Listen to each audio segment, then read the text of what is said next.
This Week in Startups is brought to you by LeadGenius. Higher quality leads and customize customer data at scale. Schedule a free demo at leadgenius.com/twist. And Citrix GoToMeeting. Meeting is believing. Visit GoToMeeting.com. Click the Try It Free button and sign up for a 30-day trial. That's what it's all about, man. They said money is the root of all evil. What? Funny how it feeds my people. Yeah. We ain't gonna live like equals until we get the money, spend the money, and defeat you.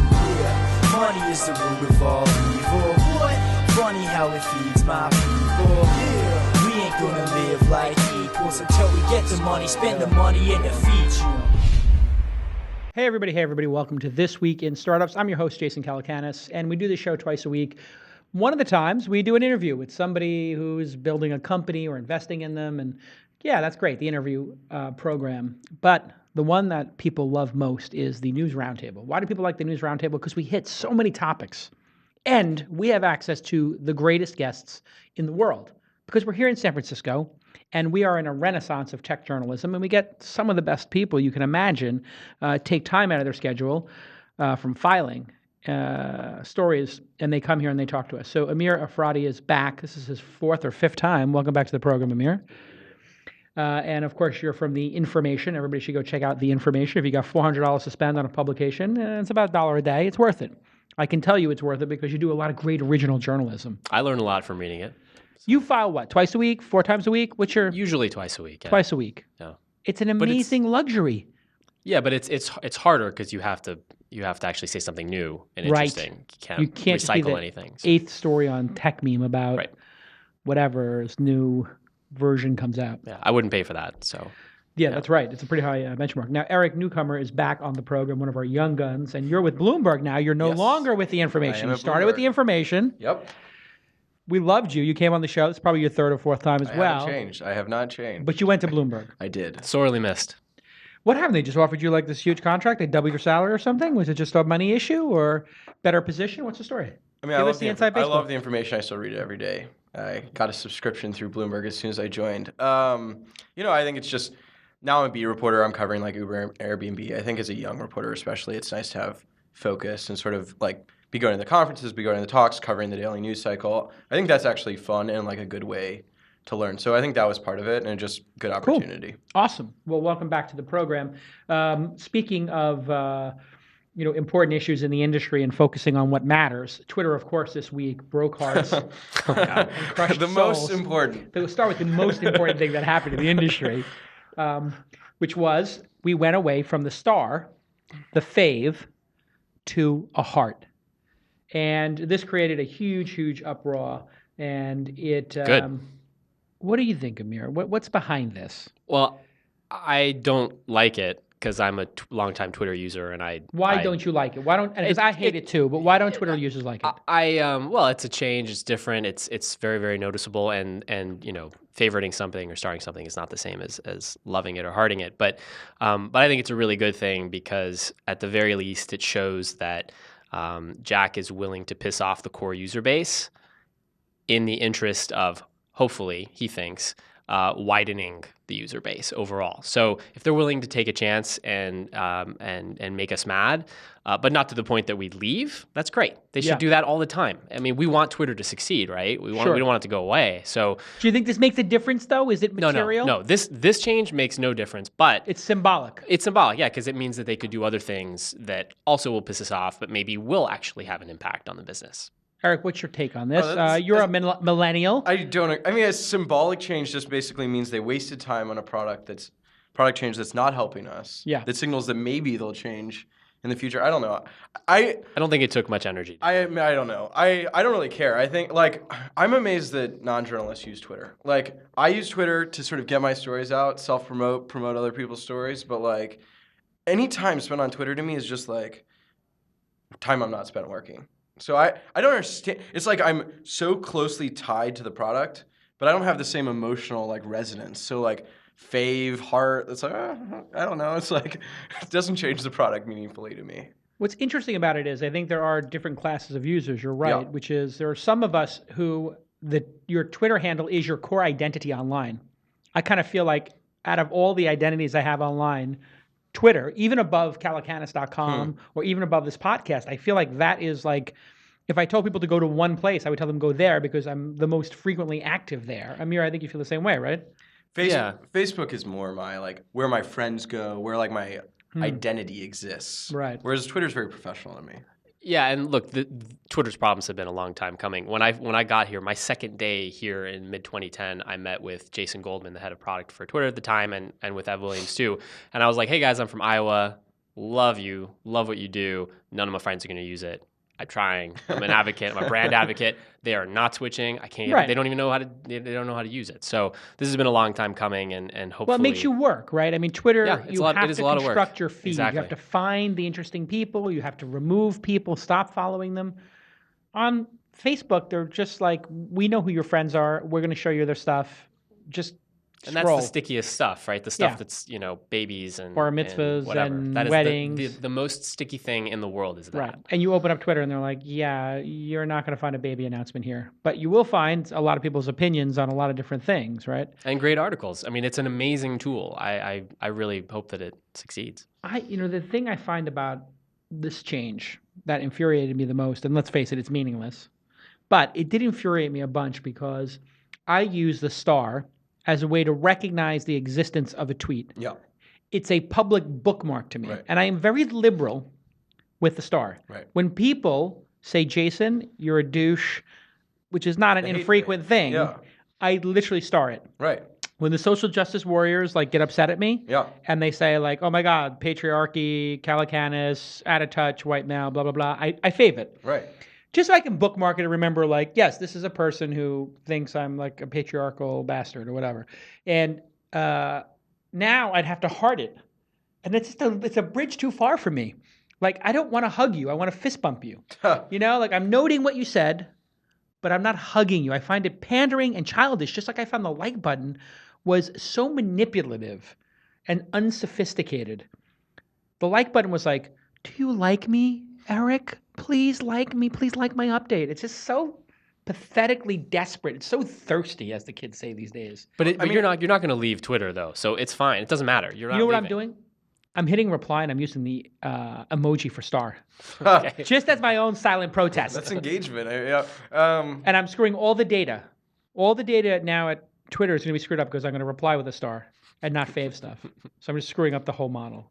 I mean, what I think is funny is clearly Facebook, the whole we're going to have a dislike button or have all these different emojis you can use, is moving towards personalized emotional response. Yeah. And then Twitter makes a change from one single emotional response to another. So it's just why not move to just several options? Why move to one? And I realize Twitter's about being succinct, and this is succinct, but it doesn't really fit with, I think, where people are going. Path nailed it originally. When you had Path, you would click on the like button, and you had a heart, a smiley face, a frown, a smirk, whatever. Right. And you could pick the LOL or whatever. So it was you had 5 choices. Right. It was so elegant. And they actually, Path made these beautiful shirts with the 5 emojis on them, essentially, before people had emoji keyboards. They just had the 5 there, and that's what they should do. They should be if I hit, whatever I hit last should come up next. And if I hold it, then it should pop up the choices. Are you still a Path user? I still have it on my thing because I'm loyal to Dave, and I thought it was one of the most elegant products made in this cycle. And I loved the privacy of it. And I miss that privacy because I do want to have a place where I don't have anything. Yeah, sharing is unnatural now, right? We don't want to share anymore. It's very hard to share to a group, and if you share it to everyone. I mean, I almost posted something about the Israeli-Palestinian conflict. We were talking about and then you stopped yourself. And I was like, no, I'm not going to do this. This is I have the same ridiculous. thing now. Is one of the major problems of Twitter is what it used to be. You could have an open conversation on it, but now there are so many outraged people and mentally ill people. Let's face it, right? Who are acting like they're whatever, they have a certain position, but I think mental illness is the overriding position in some cases, that you can't even have a normal discussion. So if we wanted to open up a dialogue about my God, ISIS, Palestine, whatever, it's just the quickest people to come to the fight and to go absolutely crazy are mentally ill and or polarized rage machines. Twitter's not for conversation anymore. Exactly. It used to be so much more elegant. Ugh. I think maybe that's what it is with these social networks. They have an arc. and then like at the end of the arc is just like bedlam. You know, like it just turns into the trolls and the mentally ill take over. That's not happening with Facebook or Instagram, I don't think. I think it's a Twitter problem. I think, well, there was this law, Goodwin's Law, which was every conversation devolves until somebody gets called Hitler. Yeah. And I think there is a similar law, which is when the mentally ill people become the majority of the conversation. I'm going to call it Calacanis's Law, which is when the mentally ill, when the inmates run the asylum, then it's time to pull the plug. And I think that's like... Just call up Jack, it's over. Like, I mean, they're creating lists now. There are now blocking lists where do you guys understand what Gamergate is? Yeah. vaguely, yeah. I've read a lot about it and I vaguely understand it, but yes. Let me ask you this, Eric. Can you define what pro-Gamergate or anti-Gamergate is? Is Gamergate one of the sides of the argument, or is it the overall argument? So is it Watergate, or is it, this group is, the pro-choice and this is the anti-choice people? You know what I'm saying? The pro-gun lobby. Explain it, Eric. The Gamergate side is the... You do it, Amir. You're going to do this. Because you can't do it, right, Eric? I think it's the Gamergate side is I'm a gamer and upset that women, and I'm not one of these people, but that women are like coming in and ruining the gaming industry and the gaming review industry. So I think when you say Gamergate, it is the pro-gamer people? Male is that right? people. The white males who are being that my life is so hard as a white male. I don't think is about right? Gamergate is like the topic. I don't see it See, as I think like... you're wrong. Really? Okay. See, this is one of the things is because people are telling me I'm pro Gamergate. I'm like, I don't know what that means. I've never heard that before. Yeah, I think I don't know what it means. I'm pro Gamergate. Like, I don't understand. Like what does it mean that I'm pro Gamergate? They're like, well, that means, and I think Eric, you're right, which is if you're pro Gamergate, the Gamergate people are the ones who called the female journalists who were basically writing. I guess they're looking for fairness in gamer journalism because the journalists at Kotaku were all sleeping with each other or writing reviews with the people who made the games and giving people good reviews when they were actually bad games. And well, that's been a chronic problem in gaming for a long time. The reviews are meaningless. Right. So there's this whole thing where they wanted to have honesty and justice. Yeah. And then there was another thing where I think they wanted to be able to have Lara Croft still be able to dress sexy. And so there's like 40-year-old men who actually care about this topic enough to create a Reddit. Like we should be able to have, anatomically impossible the best stereotypes in my game. The best way to get outraged is to have a poorly framed debate. And the best way to have a poorly framed debate is to have it over a medium that has 140 characters long. Right. So I think that's the problem. And anonymity. Right, exactly. All right, when we get back, I want to do a little bit more on Twitter and then also talk about the Square IPO. And of course, we have to get into PropF, as in fail,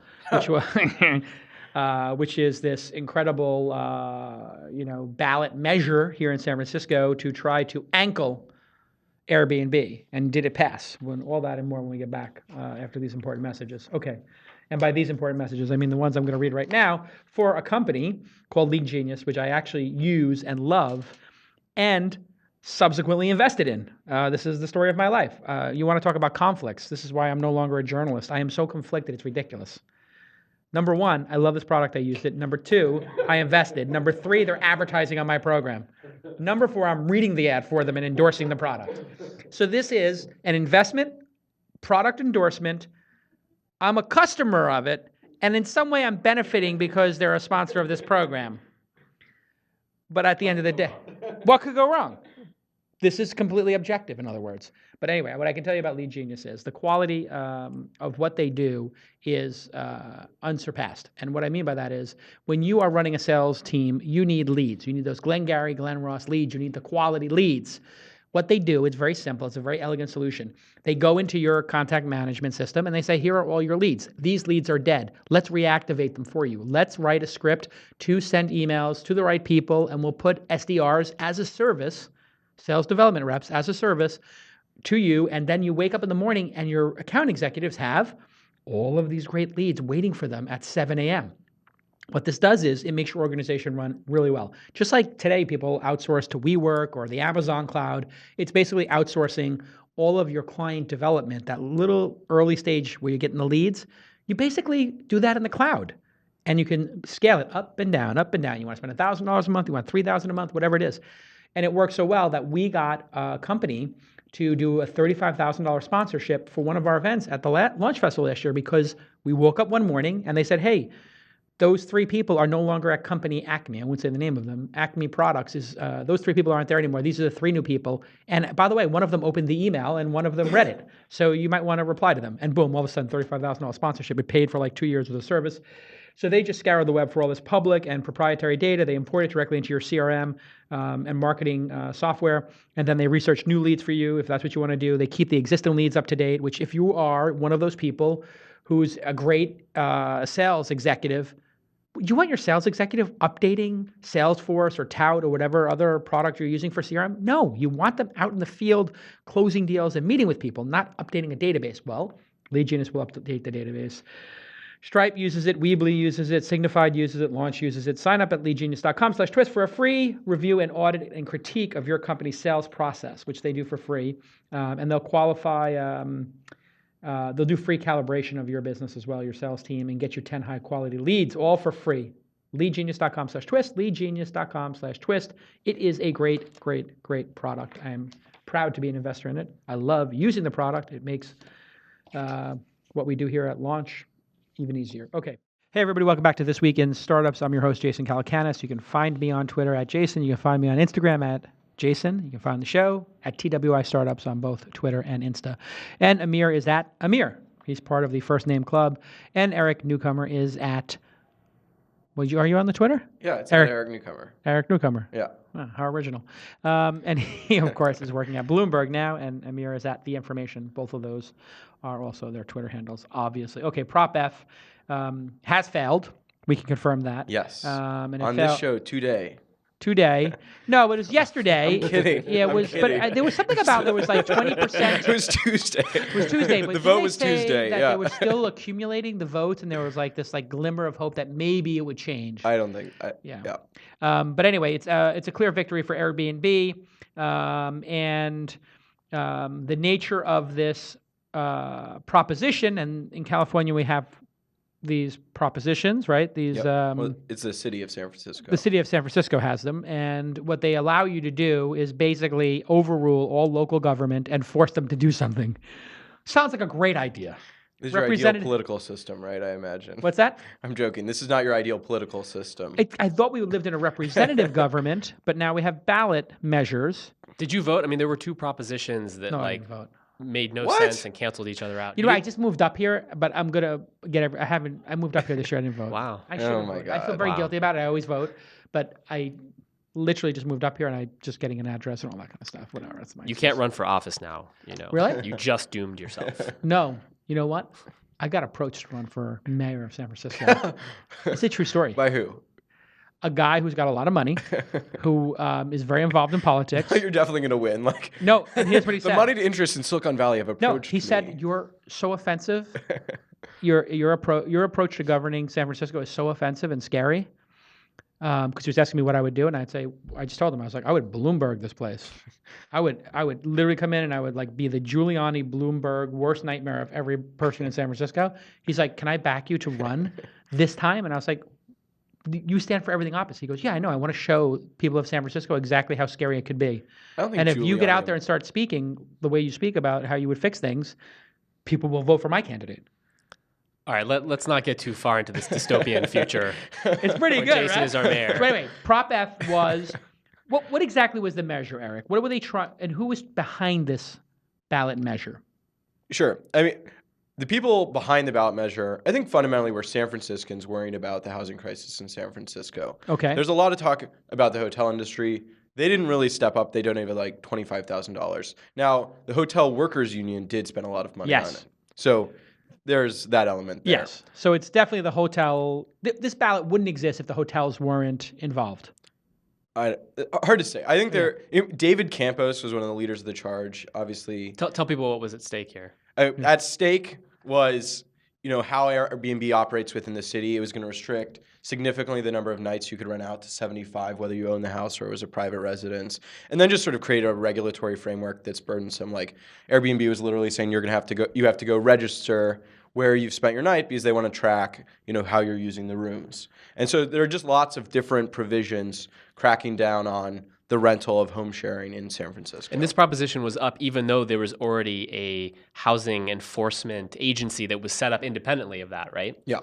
And so that speaks to local governance versus these ballot measures. So, because I remember a year ago we talked about on the show, the city set up an office of home sharing or crowd sharing or something they called it, something corny. And the last I read, they had like 8 or 9% of Airbnbs had filed their paperwork, which seemed to me like good progress for year one. And they collected the taxes. So they're collecting the taxes because this all comes down to money, I think. Well, so the tax collection is actually already coming. Airbnb has said they'll collect the taxes through the platform. So that issue is pretty much solved. It's more the illegal Airbnbs that Airbnb is saying that's not our problem. Like Craigslist isn't turning over their people. Like why should we have to like mine our data? It's also hard for us to figure out. You wouldn't have like a rental car company get in trouble for like somebody speeding in their rental car, right? Like that's the metaphor they use. So they think the city should be doing the enforcement, not Airbnb. Yeah, it was an interesting part to it too, where you could rat on your neighbors. Yeah. And if you rat on your neighbors, you would get compensation as the neighbor of $250 to $1,000 per night, plus your legal fees. So this would create like a Stasi-like, we're all going to be ratting on each other and recording each other on drop cams to try to get that bounty. That's not ideal. That's weird. No, this is... The proponents basically feel like Mayor Adli is on Airbnb's side. Of course he is. Totally. We bought him a long time ago. So who do you think put him in office? So then if you want to construct a proposition that really cracks down on Airbnb, it has to go around the mayor's office. Right. Which means it has to be sort of citizen lawsuits, which is a weird proposition that ultimately, the city voted against. But I think that's their thinking. So the city got it right, you think, Amir? Well, I was just going to say for a second on whether or not this is a problem. We're having a discussion in our office about it, and there's a colleague of mine whom you know, whose parents actually own a property here in the city, and they rent it out literally like all year long, and they get away with that, and that's an issue. That's not probably a good thing, right? For the city overall. Why is it an issue? Explain why this is not good for a city. The short answer is it's taking housing stock away and renting it out to people who are Tourists. transient or coming in, but they're essentially acting like this is their own hotel and they're not really paying taxes on it in the same way. So I think that, even my colleague admits that there's an inherent problem with that. Because of the number of nights per year. If it had been 90 nights a year, it's one thing. But once you get to, I think the current agreement is 90 for a renter. But if you own it, if you own it, it's unlimited. Yeah. Right, which it sounds to me property rights wise. If you own it, you should be able to do what you want. That's the thing. So I'm a property owner now in the city. So I'm very I get up in arms over anything that would limit my ability to do things with the property. That doesn't make sense. If it's your property, you should be able to do what you want. But really, this all comes down to there is something else happening, which is we have a terrible transportation system. We have too many people who want to live here. They haven't approved enough housing to be built. So you have They're not solving the real problem. Right. This proposition will not like really address the real critical blowing issues. Smoke around. It's not actually dealing with the fire. That's exactly right. This city needs to build 10,000 more units per year to keep up with the influx. And that's just to keep up. They're nowhere near that. And the mass transit is hysterical. It's a joke. Right. And again, it's difficult because now you have people like me who want this to be Manhattan and want the prices to keep going up. It's in my interest. Sure. For that. You don't want to add too, more. And yours too. I haven't bought yet. Oh, you haven't No. bought? Okay. All right. No, I haven't bought yet. So Yikes. therefore, I'm on the Okay. other camp. Okay. But this is one of the most NIMBY towns I've ever met. Yeah. Mm-hmm. Yeah. The level of not in my backyard is unbelievable. It's a big thing. Although they are developing this area by the ballpark that did get approved. Yep. Mission. Mission Rock. Mission Rock. Yeah. Oh, yeah, that's going to be 5,000 apartments or something crazy. I'm not sure how many, but was that a it's proposition bunch. too? Yeah, There that was was a prop because I proposition. kept seeing Yeah, those it was. ads. That's So right. To raise like the height that they could build. Right. That's right. Because there was height restrictions. Classic San Francisco. My platform is going to be around the goddamn cars on the street. What about them? I will drive.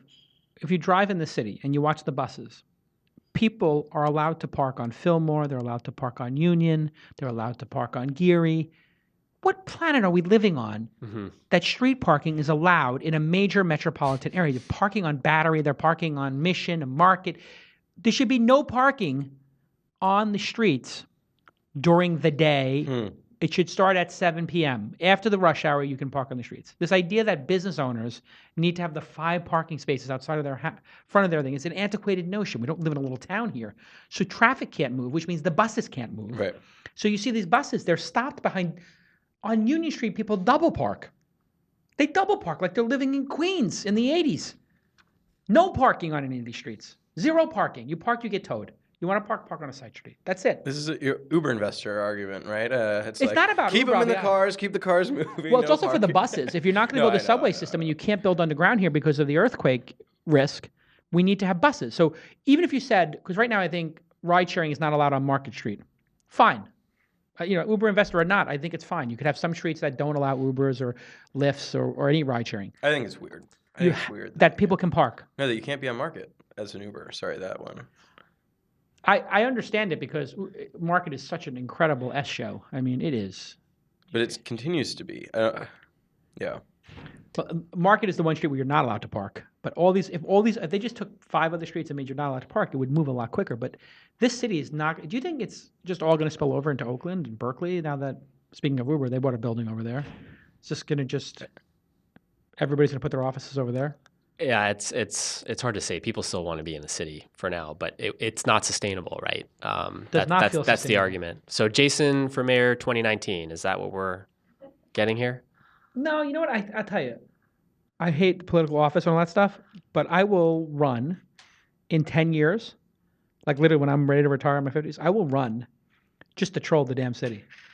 And I will win. Donald Trump. So 8 years or 12 It's years? literally what it can't I'll be do. 10 years. It'll be 8 years from now or 8, 12 something like years from that. now. Whatever, 8 to 12 years from now. Probably 12, but maybe 8. We We'll need see. to get our tweets ready. Like Jason. I will literally go Calacanis, out there mayor in... and I will just go to the debates and I will point out how everybody's bought and sold and what the actual real solution is. Not like Trump. I won't do it for entertainment value. I'll literally be like, I'll do it more Russ Perot. Like, hey, here's the solution, A, B, C, obvious solution, and here are the experts, and here are what the experts say. And then that person is bought. This person's bought by this person's bought by that person. Here's the actual solution, and then I'll just drop the microphone. I'll win, and then I'll put Amir in charge. But you would take Ron Conway's advice on how to vote, wouldn't you? Or you like the people who are buying the election? You like them? No, I wouldn't actually. Okay. No, because here's the thing. There's a group of people in the city who have massive vested interest in private companies, and everything they do is to benefit those private companies. I wouldn't actually do that.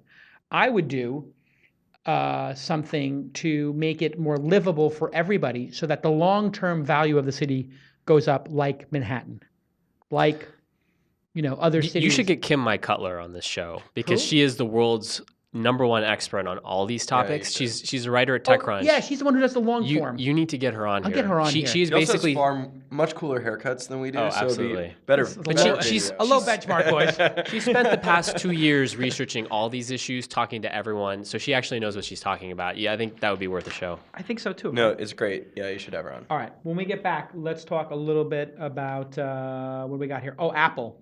Because Apple makes their own chips, but now Google is thinking about making their own chipsets, and they're going to knew? be. Who knew?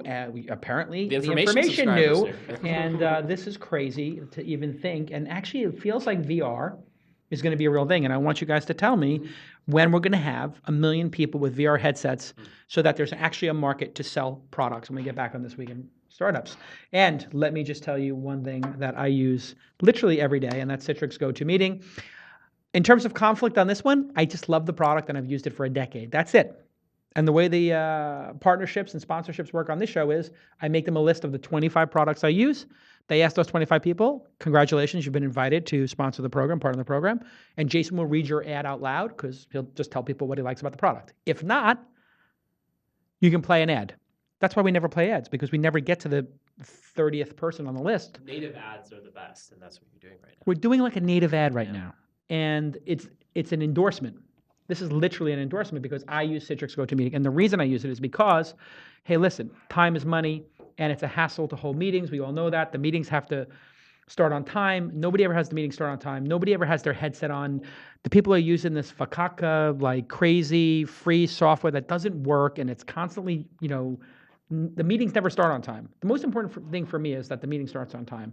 And so my recommendation is that you meet your clients and coworkers online with Citrix GoToMeeting. It is the smarter way to meet. It's easy to meet with your team whenever you want to, wherever you are, because with GoToMeeting, you can meet with anyone from any computer, tablet, or smartphone, and without travel expenses. No hassle or traffic. Your team joins by clicking a link. There's no sign up, there's no speed bumps. You literally just click a link, and you can turn on your webcam and get HD quality. It's like being in the room. You can share your screens, review, and get feedback all in real time, and everyone sees what you're presenting. Your team will be on the same page, and everything just works. And I'll tell you a couple of things that I like to use in the program. There's a Chrome extension or some sort of plugin for your calendar. So when I go into my G calendar, if I want the meeting to be on GoToMeeting, I click once, it already has my credentials in, and it just sends everybody the instructions. So you know how that was like a step you had to do is, oh, everybody's got to be invited? Boom, one click in your Gmail, G calendar, and everybody's invited. Boom, it just works. And then what I do for my team is I buy everybody headsets, and I'm like, use the voice over IP and make sure you have an Ethernet port so that we have perfect clarity on our side. Because you know what? A lot of times our clients, they're calling in from the road, they're not using headsets. So we basically make sure we use on our side the most highest level fidelity audio and visual product, which is Citrix is GoToMeeting. I love the product. It's fantastic. And if you want to try it today, go to GoToMeeting, try it for free for 30 days. There is nothing to lose. Visit GoToMeeting.com and click the try it free button. Do it now, and you'll have your first meeting up and running in minutes. Minutes. That's right. GoToMeeting for your 30-day trial. Go to GoToMeeting.com for your 30-day trial. I love reading ads. I don't know what it is. I would have been a good pitch man back in the day. All right, let's talk about something super interesting. Amir, I saw your piece. I read your piece. This is crazy. Apple, we know, had the big, I forgot who they used originally, maybe Motorola. Then they went to making their own chips. No, then they went to a partnership with Intel, I think, for a little bit. And then they started making their own chips. In your piece, you got some intelligence about Google. What's Google doing to combat this? So we're talking now about the Android ecosystem, and I know everyone here in San Francisco is a snob and uses Apple and is an Apple fanboy, and they think Android's for losers. But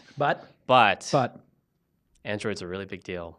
80% of the market. Yeah, like 85% of the market. And obviously not the highest end users, not the most valuable users, which Apple seems to have a pretty good lock on, at least in the United States and in a few other Western countries. But Android is very, very important to the future of computing, and Google is worried about a few fragmentation issues. And when I say fragmentation, that actually that's a very misunderstood term.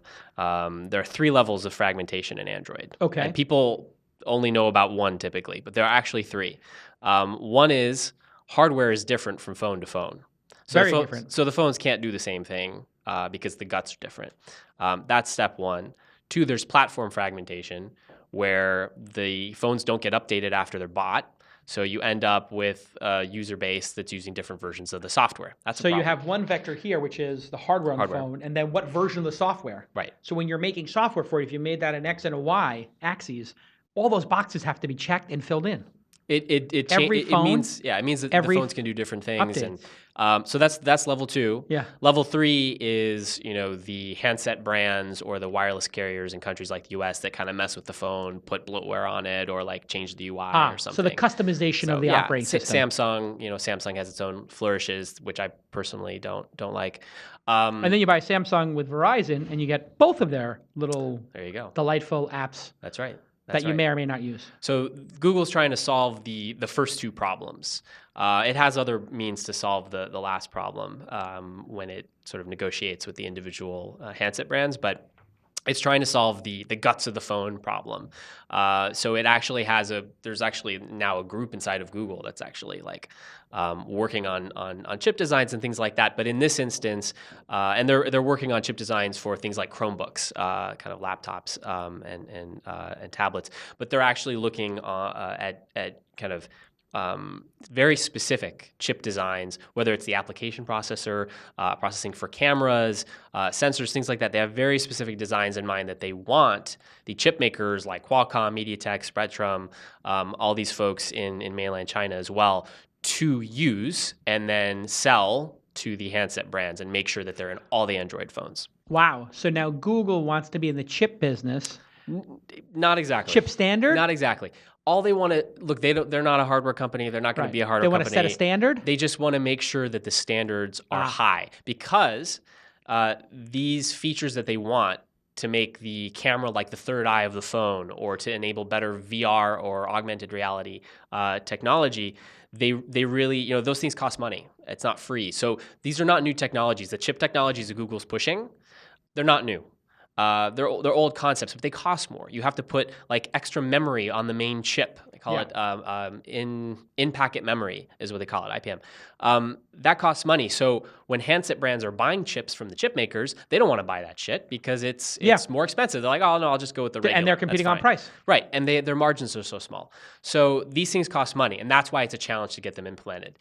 So Google wants to find ways to make sure that this stuff gets in the phones and that the phones actually get better meaningfully. And is this a threat or an empty threat? Like they're saying we'll co-design. Yeah. Really, what they want is the chip makers just say, "Oh, we'll build better chips," right? And then they go home, and then we're done. Like, do you think how seriously do you take their threat? It's not a threat. But they're looking for partners, and I bet you that there are some upstart chip makers, particularly in mainland China, who aren't very, who are not used to building for high-end phones, but would love to. They would love to get contracts for really good phone makers like a Motorola or whoever, and they don't have those now. So by working with Google and saying, yeah, sure, we'll take whatever you want, we'll do whatever you want, maybe that'll give them a leg up. So I think it's just a matter of who will actually be willing to work with them. Qualcomm will not. Qualcomm's like the big fish. They're going to say, fuck you, but maybe we'll take this into consideration and we'll try to make sure, because Google doesn't say, if you don't go along with this, you can't use Android. No, you can use Android. They can't do that. But no. So here's the thing. They can't do that, but they could do that. They won't do it, but they could. They won't do it because they're under antitrust scrutiny. They have to walk a very careful line. Yes. But they can say, this is the future of Android. We're painting this future of Android for you. Be compliant. You don't want to get left behind. Mm-hmm. So do this, or it's at your peril. What happens next. So it's not like a threat. It's just like we all want the ecosystem to be stronger. We all want to compete with Apple on the middle to high end. This is a way to do it. That's the big problem, because this is where, like, when you have an open, flourishing ecosystem, you do get a lot of experimentation, and so in an app ecosystem, being open and allowing people to try a bunch of stuff. That's why a lot of the Android phones have really clever, things, because of the lack of an approval process, right? So you see like 1,000 different, flowers and gardens flourishing.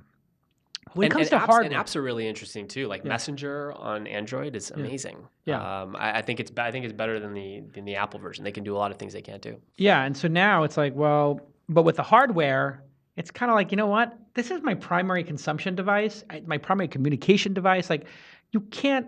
I need it to be stable. And if you look at what happened with the last two versions of the iOS operating system, I don't know if you've been around a dinner table where 2 or 3 people are complaining at the same time about their iPhone freezing, or in the last year, where like, oh, look, I tilted, nothing happens. Oh, it's frozen. I have to hold the buttons down. I'm doing a hard reset. Like, all of a sudden, Apple phones got so complex with one hardware profile, Yeah. They had to be like hard rebooted, and they were freezing, and they spent the last 6 months, 12 months trying to make bug fixes on iOS. This is an interesting comment you're making. I would say that generally, from where I sit, Apple's marketing is so good that when people have a problem with their phones, they usually think it's them.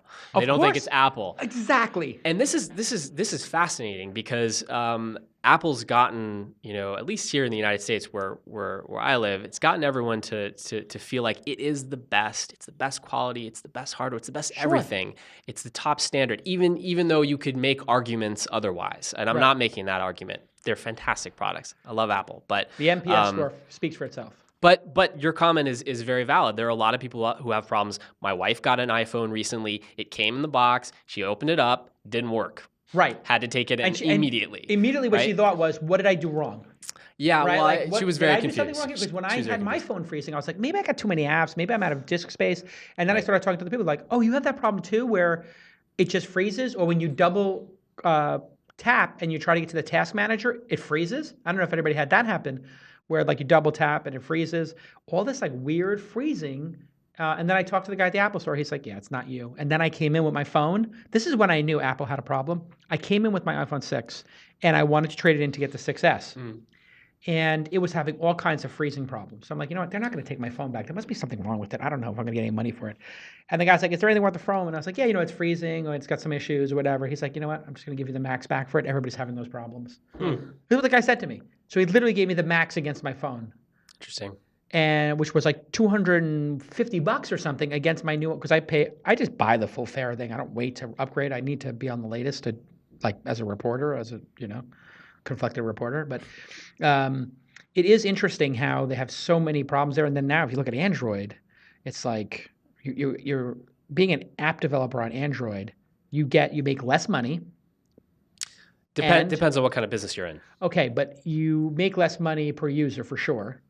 But you can go into places where Apple isn't even available. So true. There's a huge plus side to that. But then the cost of testing. So like you can build an Android app for literally half as much as an iOS app, and then it takes you literally 5 times as long to test it and make it work on all these phones.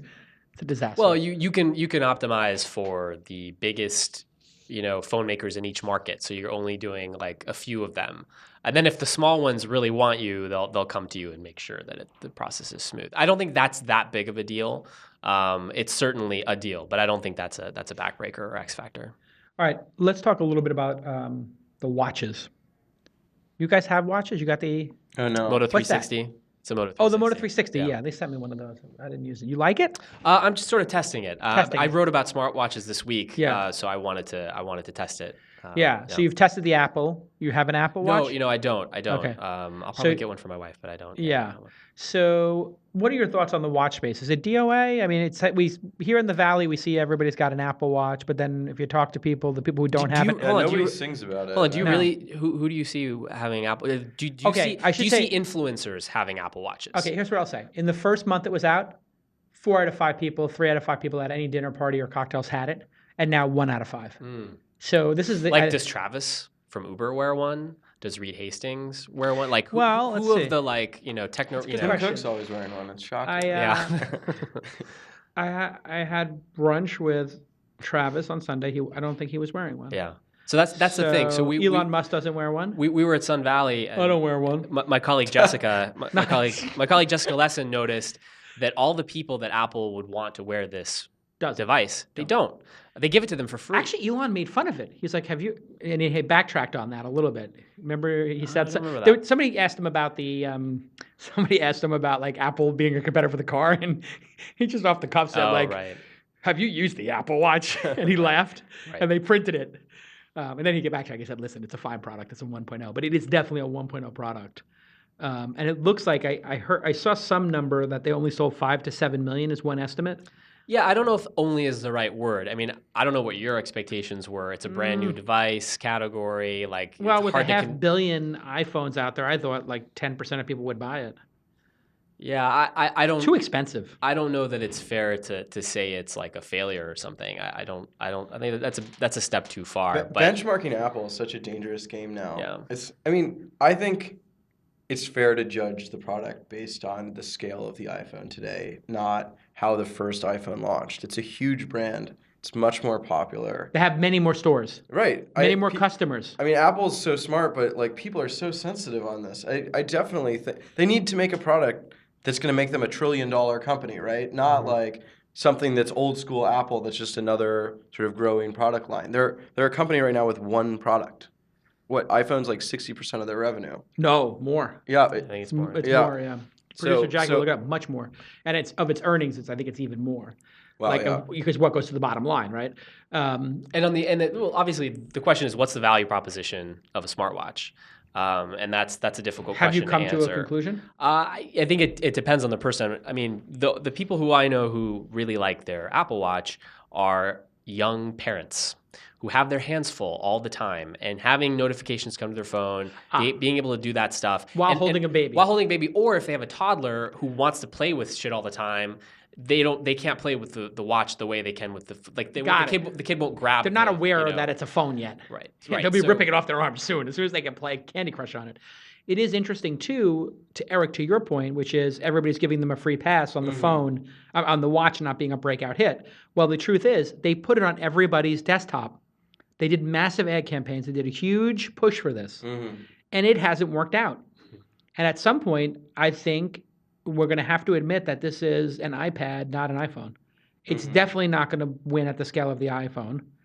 I mean, I have no. Once It feels like the separate iPad. device. That's the thing. So we should talk about this because eventually it will be its own separate device that will have its own connectivity. That to me right? is the game changer. Right. Why is They that the will game do changer? that. They will do You're that. running with it. You can just wander away without the phone. Like It's a about- phone alternative. Right. You want to get away from the phone. It's like I want less screen. Right now I get extra screen if I get a watch. It's another 20%. It's another thing chiming. And on the Android side has obviously been even slower. Although the Moto 360, I think, has done pretty well among the Android watches. But Google is limiting the number of watches that actually can come out. And so there's actually this company called Chronologics that I wrote about this week, and they're actually creating an alternative Android operating system for smartwatches for anyone. You can take it and use it and make it. Make a smartwatch on your own. They'll work with any fashion So it's brand. like a Cyanogen or something. Kind of like Cyanogen Yeah. for smartwatches. Cyanogen, with of some course, being differences. the forked version of Android. Not forked. It Rewritten? is compatible, but it's a variant. It's a variant. But it's still compatible. It's still compatible.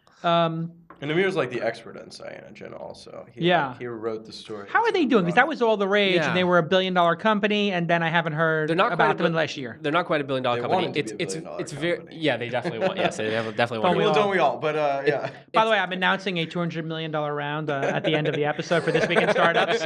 We're the latest member of the Unicorn Club. To answer your question, Cyanogen has many challenges, and Because they went underground, right? It's quiet now. Well, there actually is some news out of India this past week where the Micromax is kind of the big local handset brand there, and they have an online only. You can buy it only online. Phone called the YU, and it's running Cyanogen, and it's actually doing pretty well according to the analysts there. So that's a big win. Why would somebody pick this as a consumer over Android?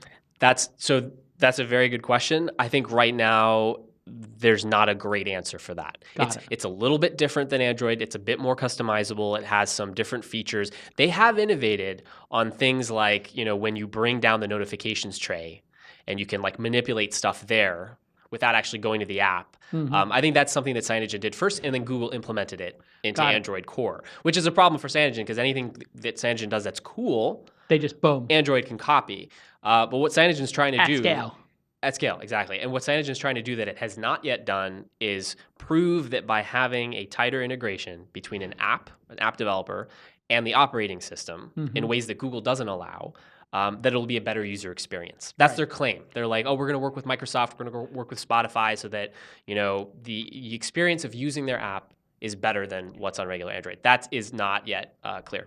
Now, if Microsoft decides to support Android and they do support Android.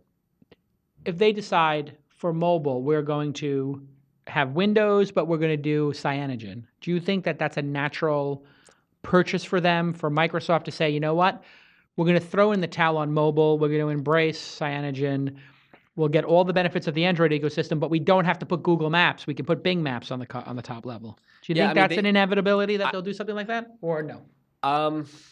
Hard to say. I think they were definitely interested and looked at Cyanogen. I think they didn't end up investing, if I'm not mistaken, in their latest round. I don't know whether it's a natural purchase for them. I think there are too many unanswered questions about what Cyanogen is going to be and whether it's going to get enough market traction.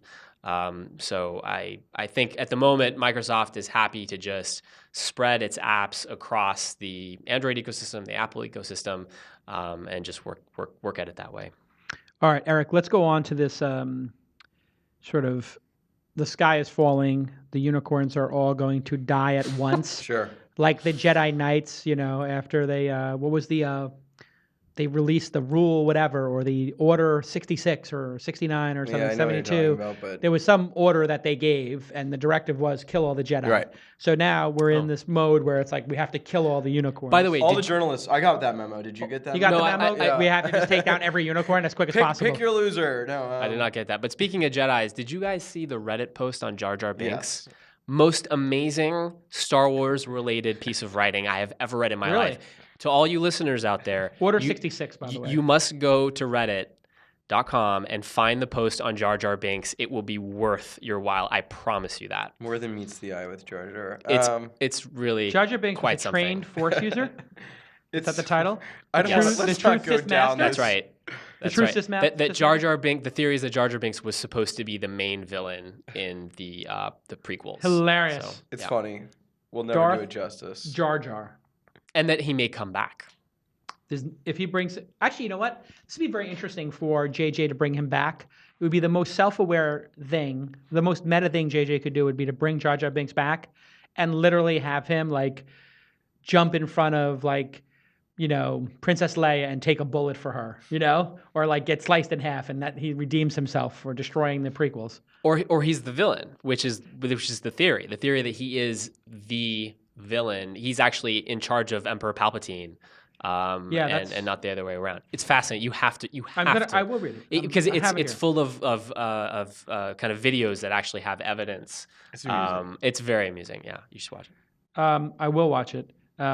So now let's talk about the great unicorn purge, Order 66, which it seems like all the journalists are. So now, as journalists, is the story of unicorns so appealing to readers that you guys have to stay on it? Or is it that, like, why is there an obsession with unicorns right now amongst journalists? And it seems to be to take down all the unicorns and to say this is so overblown. Well, How much of it is reality? How much of it is it just the readers want to love this concept that all the unicorns are going to fail? I mean, factually, there's a lot of wealth in the private markets. Sure. And the cumulative valuation of startups is, I'm going to blank on the number. What is it like? 150 billion Is that of the unicorns, yeah. Yeah. Because if you think about it, it's a pretty steep drop off. If Uber's 50, 60, Xiaomi's right up there. 30, Yeah. then Airbnb I forget what the number 25. is. So you It's put those big. three I thought it was together, it's like bigger than 100, that. and then after that, You it look it trails up. off real quick. I think it was 150. So CB Insights has something. But anyway, it's huge. So I think just the topic of it's what's half going to happen of to half all of this Facebook. wealth. It's also there's also the hype component, right? Yes. These are the companies that have been sold to America that we've Right. been like talking about. Well, they've been hyping themselves. Right. Well, It's not Theranos, us. yeah. I mean, Through the media, by the right. way. but- Yes. Yes. But like now we want to know, okay, what comes of all that hype? Right. So I think it's natural that you're going to get scrutiny proportional to the exciting Scale. coverage you got in the beginning. Right. Whereas I think a lot of the insider Silicon Valley community sort of feels like, oh, we always hype. You hype in a VC meeting, right? You Yeah. pitch your investors sort of best foot forward, and then nobody sort of like is trying to come at you when it doesn't work out as well as you thought. You know. Right. Whereas journalism and Looks like it's about public- 250 billion. Yeah. Is it 250? Yeah, something like that. I'm just looking at the list. Because but- I think there's 150 unicorns, right? Was what they said at the latest count or something. Private Something companies like at $100 billion. I So think if they it's were all even worth higher. one, that'd be 150. And then if there were a couple that were worth 100, that makes sense. So they're worth like a half a Google or a whole Facebook maybe. So it's interesting. How do you think this is going to shake out in 2016? Because we had this, and as journalists, you have some inside information, you have some sense of history, right? But then you have this sort of outside factors like the stock market, which corrected. When the stock market corrected in August, it seemed to set off, okay, this is going to be the big drop. Let's see which unicorns Well, make people it are through. always waiting for it. They're like, China took a hit, maybe that'll Yeah, be the big drop. Putin is crazy. So Pakistan, I tend not to ISIS. jump on those things. But it did go down significantly, and that's when the unicorn crisis, if we're going to call it that, or the questioning, let's call it the unicorn questioning, started right as the market crashed because they said, okay, these things are not going to be worth as much in the public market. But then the markets rocketed back, and now we have the three top internet companies added $100 billion in value in one day or 1 hour or But two. it depends on the performance, right? So the issue Sure. with the unicorns is they're not transparent. So we have to figure out how they're actually executing on their business Right. plan. Right. So that's what we don't want to take them down. We just want to know how they're actually Right. doing. Right. And if they're doing well, then they'll do fine, and there's no worry. But obviously there are some that are, a bit challenged. Who are the ones that are most at risk, do you think, Eric? at risk of what? evaluation? At Yeah, that's risk of exactly. what? At risk of Okay, let's just say there's a number of ways to say this. So I'll say the first one is the business just doesn't work. They're losing the unit economics. The business doesn't work. It's not going to be here in 10 years. It's a web van or a Cosmo-like situation where, yeah, the top line is growing, but the bottom line never works out. The unit economics don't work out. They're selling $100 bills for 60 cents, sort of the Bill Gurley, like, I don't think these companies will never work. Like, Yeah, I'd have to get a tough one. I'd have to nail it down. Like, there's certainly ones that in a private conversation I'm asking people about, but I think it's irresponsible to sort of say that without. Instacart is the one that people bring up most in that discussion. People bring that up. That is a very divisive company. Why is it divisive? Because people have a hard time seeing how the math works. The math being being able to to actually make a profit on sending somebody to Whole Foods. It's a low margin business. Bringing back food. So right, it's a low margin business to begin with, and you're adding a bunch of expense to a low margin business, not taking expense out. Yep. Whereas Airbnb is taking out, and Uber are taking out huge, 1/3 of the cost basis, which is the management of the hotel or the dispatcher and the medallions. Yeah. They just seem to be, Instacart adds a bunch of cost, and then it's essentially free. Well, the Instacart question also, they sort of pivoted their business model, right? They started off saying that we're tacking on prices that people pay extra for delivery. Then they said, oh no, we really need to be integrated with the grocery store. So that's sort of a signal of things. There's been changes in how they deal with employees, who they want to have their own independent contractors, do they want to work with other people? So there's just a lot of stuff where there seems to be sort of strategy dips and dodges, and those are sort of, I think, the things those that become red flags, see. don't they? But Jason, we should go back for 1 second. So I mentioned $250 billion or whatever for that's not real value. Right. Valuation. So these valuations aren't real. They're fake because there's structure in these deals where investors have downside protection. They're only buying a tiny piece of the company. So we've built up these, decacorns and all that, but they're not actually worth that much. That's part of the issue. So today, when Square announced its IPO price range, people focused on that because I think $4.2 billion is less than its last round.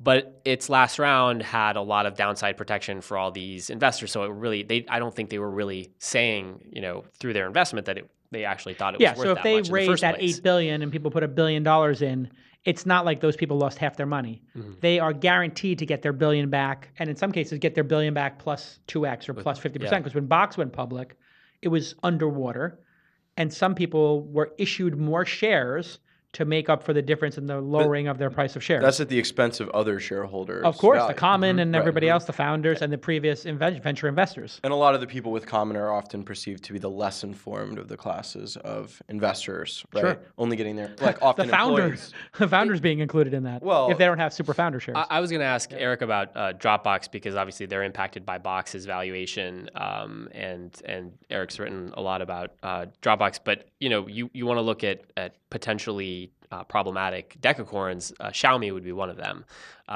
They are facing a lot of competition back in China. They innovated a lot. They did a lot of really cool things on go-to-market strategy and online only, and creating this brand, family of devices, like Apple. But they were able to do that in China because Google's not in China, not yet.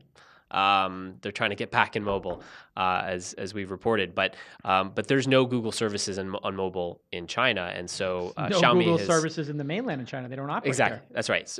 But they are coming back at some point, which we can talk about. But so Xiaomi's kind of been able to fill that void and do cool things with Android that they can't actually do outside of China, and they're struggling to kind of gain momentum in India, which is their second market, the second biggest, most important market after China. So that's quote unquote a $50 billion company or something like that, but not really. I mean, there's no way to justify that at the moment. But it could end up being a great, Let's talk about Dropbox for a second, because I think they had a $10 billion valuation at the last, and then Box is a $2 billion valuation or something. Oh, they were trading at 1.5 the other 1.5. day.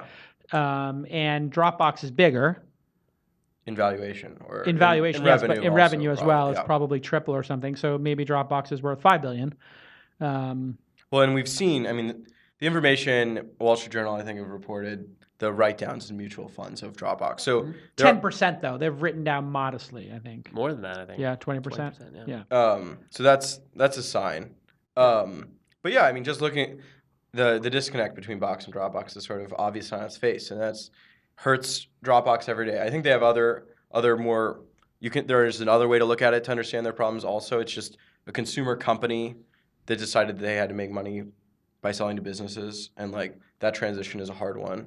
Right, and your competitors are Apple finally getting MobileMe, right, without iCloud. It actually, like, I don't know if you've done this yet, but you can log into iCloud.com and like double click on corny looking fonts and actually find your stuff. I never use iCloud. Yeah, no, but it's actually like it literally is 60 or 65% of what it needs to be, and it was 7%.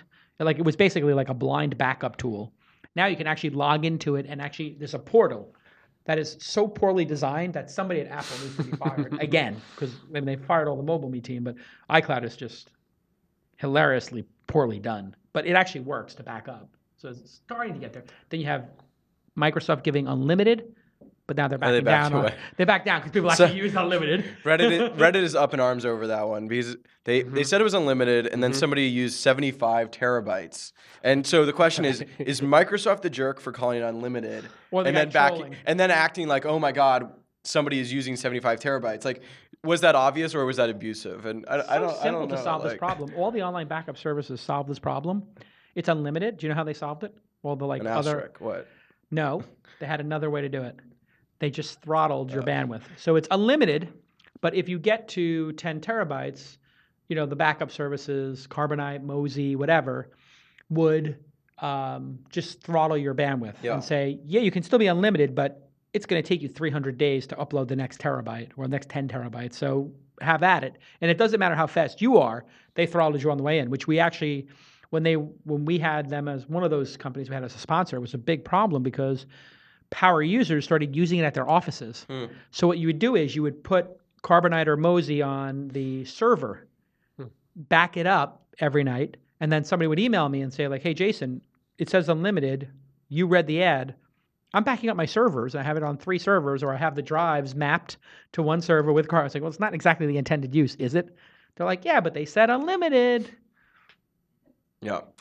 Interesting. Yeah. I mean, the last thing I'd say on Dropbox is just there's a level, I think there was an overestimation of the lifetime value of some of the technologies. I mean, Dropbox is just getting innovated by new startups without having gone public, right? Like if we're going to delay the IPO, then you might get to this terrifying point where a startup is still private and you haven't exited when there's already Slack, Quip, Krypton, like all sorts of companies chipping away by saying, actually, screw the file, like we'll have the file be an integrated part of the cloud offering. That's an interesting observation, Eric. Said another way, if you don't go public and the paradigm shifts before you go public, then the public markets can never buy into your paradigm shift because they're on to the next one. Right. In other words, if let's say VR, if Facebook hadn't bought Oculus and Facebook didn't go public, and then Oculus came out and people saw like, oh my God, Oculus is adding 1 million people a day. Okay, in 1,400 days, which is 4 years, Oculus is going to overtake Facebook as the place where people hang out. And those people are spending 3 times as much. It would screw up their IPO because people could point to that's the future, not this. Right? So if Uber or Airbnb don't get out there and say, hey. Depends on how vulnerable you are. Right. I don't think Uber and Airbnb has this problem. Yeah, they don't. Those seem to me to be the 2 real unicorns. I don't think either's going to go public next year. I'd be surprised. I mean, Uber said years. What do you know about Uber, Jason? Yeah, you tell us. What's your intel on Uber? And by the way, I'm always very transparent about the Uber relationship, obviously, because I've known Travis for 15 years, and I just had. How much money have you made on it so far? I can't talk about that. Okay. So here's the thing. I'll tell you. When you're Have you sold any? Here's the thing. I can't. If I did, I couldn't tell you. Okay. Right. And I can tell you. If I did sell, I couldn't tell you. And I can tell you if I didn't. I have never sold a share in Uber. I never will sell a share in Uber. That's it. I mean, why would I sell it? The company is just tremendous. It's a good diversification strategy. Of course, at some point, yes, I can't hold them till I die or something like that. Yes, theoretically, I would sell them. But who's selling Uber shares when they're going up this much? Listen, I could change my mind at some point. But do you feel like you could find a way to sell if you wanted to right now? I can't talk about that, but I can tell you. I can tell you that at different times in a startup's life, the early investors have different rights than later investors. I was among the first 5 investors in the company. Right. I have much better, different rights than the other people. So you can fill that in however you want. But the thing I will say about the company is I purposely don't get too involved in the numbers and what they have, how they're doing. And I purposely tell them, don't tell me, because I don't want people thinking that I'm leaking information. And because Travis and I are 15-year friends, I'm always like telling Travis, like, don't tell me anything. And he's like, well, and like, listen, sometimes he shows me like, hey, look at this, look at this, look at this. And Sunday was one of those days where he was just, we were having brunch for 2.5 hours. Like what kinds of things? What's that? What topic areas are we talking about? He just was like performance? Or? Yeah, we talked about performance, and it was just to me like. So thumbs up. I literally was like wanted to just give him the biggest hug ever. I was just like, I love you, dude. And he's going to be okay in China. He doesn't need to find a leader for Uber China. Well, here's the thing about China. They can't get anyone, right? Here's what I'll tell you about China and India with them. I don't know what the state of like hiring people or anything like that is. That's like way too low level for me to like get my hands in. Like my thing is like just talking to him, big picture stuff. But I think they have won every single market they've ever been in against everybody except for India and China. They've won everything. That's not true. Tell me a city that lifts bigger. I just wrote about. City? In the United States. Okay. In the United States. They won ran the the US. table. They won the US. They won the US. They won the US. Right. Okay. Absolutely. Now but they're the lift in every other country. Right. They are the lift of every other country. Grab taxi. And then look at the charts in every other country of when they entered and the pace. And I think what you'll see is either second place or quickly becoming first. Second place. Well, yeah. Right. But there's a big gap between as Uber is argued there's a first mover advantage here. Slightly. There's slightly. And then if you look at Google and how I would use the Google analogy. If you look at Google was in second place, third place in all the countries around the world. Okay. And then Google had operational efficiency, and there's only 3 markets where Google's not the number 1 search engine.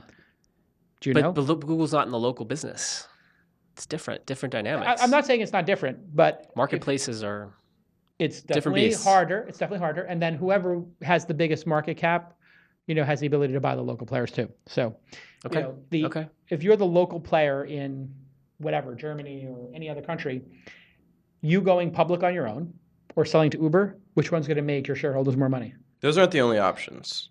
Well, then you get into antitrust issues if the regulators start to look at this as an industry that's for sure. Yeah, there's going to be a limit to who can have the highest percentage, right? So, the way I look at it, it'll be like telecom. It'll be like telecom industry. Is Google number 1 in every single market? No. Telecom. I could tell you this. You guys know the 3 markets where they're not number 1. It's a good test of journalists. So Google search is not number 1. Top 3 markets are not number 1. Well, Russia. Right. China. China, correct. Yeah. That's it. We got 2, and there's 1 more. It's like Iran or something. No, it's a pretty major market. What continent? Well, you want hints? Come on, think it through.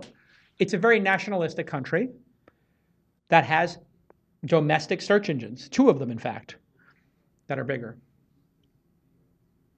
So you have Baidu and Alibaba and everything in China. Is it Japan? Close. Yahoo Japan, I think, is tied maybe with Google search on searches. So those are neck and neck in Japan. But I think Google might actually be number 1 in Japan right now. Jackie will check that right now. But the 3 traditionally that they've... Give us a hint. It's an Asian This is going to drive Amir crazy. What? It's an Asian country. It's an Asian country. Not Korea. It is Korea. Really? Naver and Down. So Naver and Down have double digits, and like Google never took off for there. search. Okay, all right. Because in Korea, they are a very nationalistic country. They very much they're very aware of who is local, and blogging and content and everything mixed with search was something that Google never did there. They never really got their blogging efforts going. They never really got their content going, and that's why they won. By the way, we haven't talked about regulatory problems for Uber, which I know you want to talk about a little bit. But yeah, let me hear them. I'm curious. But they, they're going to face, since they're impacting the real world in a real way all the time, and have natural enemies that are immediate and instant because they're not in a brand new market. It's a tougher go in a lot of countries. So Yeah, I mean, I wouldn't bet against Uber anywhere, but I'm just saying it's going to be hard. I mean, Well, if they're second place in a market, would that be the end of the world? no, absolutely not. Oh, no. Yeah. Could still be a it's great far less business, valuable. but What's Google's position in China? Last. 0, right? well, pretty good maybe company. 5% or something. 10%. I mean, of people maybe in Hong Kong or Taiwan or, right? So it's basically 0. They basically make 0 money in China. But they get money from Chinese advertisers who are they? advertising Yeah. elsewhere. Yeah. Absolutely, yeah. Facebook does too. Yeah.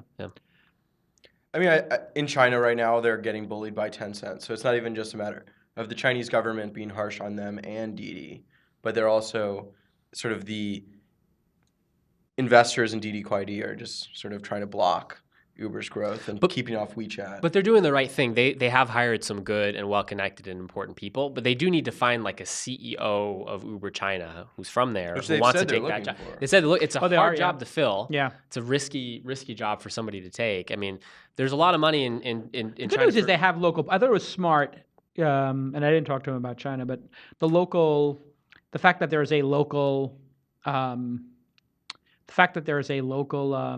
partner or local partners, and they made this entity there with local partners. Yeah.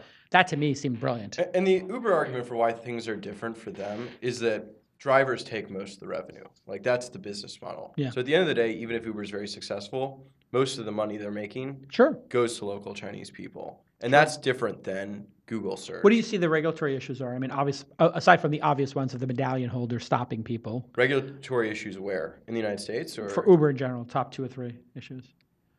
Or do you feel they're all surmountable at this point? I think they're all surmountable. I mean, I think in the United States, I'm betting they're fine. I mean, the key for Uber has always been get somewhere. People love it.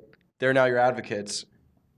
And they feel very intensely. Yeah. So that's not a group of people you really want to cross as a member of city council, whatever. So I think now being the mayor of New York City, the greatest city in the world, and being anti-Uber. right. I mean, Yeah, so exactly. That was bizarre, wasn't it? Exactly. Yeah. yeah, Like, de Blasio is going to vote in favor of a couple of dozen medallion owner millionaires. and his versus, messaging was super Hail Mary. It was like his op-ed was like everything in the kitchen sink. So it was like hard to take him too seriously. It was like somebody else wrote this like position paper for him, and he's like, "These people helped me get elected," and that was like, I was actually a little concerned about that, to be honest. As an Uber shareholder, I was like, they want to limit the number of Ubers in a city, like that's not good, and maybe. If the mayor says there's an argument to this, maybe the mayor can make an argument successfully with the public who doesn't know what Uber is. And boy, did that not work. yeah. That just blew up in his face. It's weird. But France is still a problem. Spain's still a problem. There are a lot of areas that are still. You know what's interesting about France too is did you know that Paris is Airbnb's Airbnb's top city. #1 city? Yeah. So this is I mentioned this when I was on CNBC this week. The number one, so the most socialist place, with the most entrenched interests, that Airbnb operates in probably is the biggest city. And they embrace it. So what is it about the French and Paris that they love? Well, Europe has sort of a bed and breakfast culture, right? There's a lot more backpacking. So it's weirder in the United States that you do this. It's an institution in Europe. That's a so very this just interesting point, systematized it. Oh, I never made that connection. So on a cultural basis, of course you should be able to rent your couch and have an Airbnb or have a B&B. Yeah. It's got B&B in the name. Right. I think 70% of Airbnb's business is outside the United States. I mean, it's a very global business, heavily in Europe. I thought that business might be a little overvalued, but then when you look at the loyalty to that brand by young people, do you stay in Airbnbs? When I was in Japan, I stayed in Airbnb. Have you stayed in them? Yeah, absolutely. In Barcelona, if you're going to Barcelona, It's a better option than a hotel. Oh my God. Yeah. Why? Because you can stay in the best areas of town, like in the old city by the Picasso Museum. It's amazing. Oh, I went to the Picasso Museum when I was there, yeah. How much did it cost you per night? Sorry? How much did it cost you per night? $70. $70? Yeah. Yeah. It was not a How fancy old are you, place. Amir? Let me ask you a question. How old I am 33. And when did you stay there? How old were you when you stayed there? 32. Okay. So you're like and you're 25, right? Eric? 26. 26. See, I expect Eric to be staying at an Airbnb. I know I'm not staying at an Airbnb. Well, and I Amir's expect, an early adopter. And Amir, I'm you like, know. but I do think there's something about age. Like I do VRBOs. Like I rent those houses, like because you have a family, you need to. Sure. And I prefer that over hotels for like week-long vacations or more. I like the houses. But Airbnbs I haven't done yet. But give it a shot. How often do you do Airbnb versus a hotel when you're on vacation? It depends. It's just often a cheaper option. Right. So, and you're not going to spend any time in the hotel if you're traveling and you're sightseeing. Like, why would you even stay there other than to sleep in a bed? Right? I think business travel will be the big thing, right? I think Airbnb has so much room to expand as they figure out business travel. I wrote, sort of we're doing it. And I mean, they start off with a very hacky solution by their own admission and now have a better system, but there's a lot of room for growth. Like once Bloomberg lets me stay in Airbnb, I do it every time. But, right now it's like for business. I do it for business and pleasure, for both. You do it for business? Yeah. So when you go to Jessica with your travel bills, is now there an expectation like that you'll stay in a place for $100, $150 instead of $200, $300, $400? There's no ceiling, but I'm always able to find a better deal on Airbnb. Do you find that in an organization, a small organization like you have, the concept of traveling has been more enabled because of the lower cost of Airbnb? In other words, like going to a conference is like it's easier. Not really. No. It helps, but it business is going so well that it doesn't really matter. Yeah. See, I get the sense from people that they're taking more trips and longer trips because of how much savings there is with Airbnb. In other words, I've had people say, hey, can I come with you on my team to This Week in Startups, when we do it live in this city or that city? And I'm like, well, what's that going to cost? And I'm always bracing for essentially $400 a night all in, $500, maybe $500 on all in per diem. And I'm like, $3,000, we lose a week worth of work. I got to catch up. Like maybe this isn't worth it. But then when they're like, yeah, I can do it for $200 or, a night, I got $100 Airbnb, $100 per diem. Sure. It changes the whole formula. Right. I'm like, of course you should come. This is why the hotels hate it. This is why cities are terrified. But the hotels are sold out in this city anyway. In San Francisco, that's true. And that's why, and we didn't see hotels really fight it here. I'm fascinated. So what else? What have you guys seen in the startup space? We talked about all the big companies. Any startups you've seen that are particularly impressed you? I always like to end on this. Like the ones that I'm betting on, or what are you asking me? What startup impresses you right now that maybe the audience hasn't heard about or is a little bit nascent? Not Uber, not Airbnb. Yeah. I mean, something that you're playing with on your phone that or you've used as a on-demand service. Oh no, I don't have any of those. Have you used Ditty, by the way? What is that? I know that. It's sorry, I'm not like endorsing Ditty as a business, but it's fascinating. That's what we're looking for. So it basically lets you write a few words down, and it will turn those words into a song based on another song. So like Hava Nagila the words will be whatever words you want it to be. And you can send that as like a 15-second clip to anyone. How does it change it? It takes the words that you wrote and subs out with a computer-generated voice. I don't know enough about the technology and how they do it, but it sounds like it's a real person saying the words. Back, just singing so this is like when I goof on my friends at poker and I sing, funny songs to them. I posted one on Twitter today, actually. Really? And you wrote some lyrics? About hardware, because cool. I wrote about hardware recently. Okay, I want to see this. I don't know if I could play it from here. You just hold it right at your microphone. Is that right? No, all totally. Right. Fans will totally hear it when you set it up. I've been using right now. But it's funny to see it see the video part because I can see it. You can shoot your own video, or it has like a flashy kind of thing. Let's see.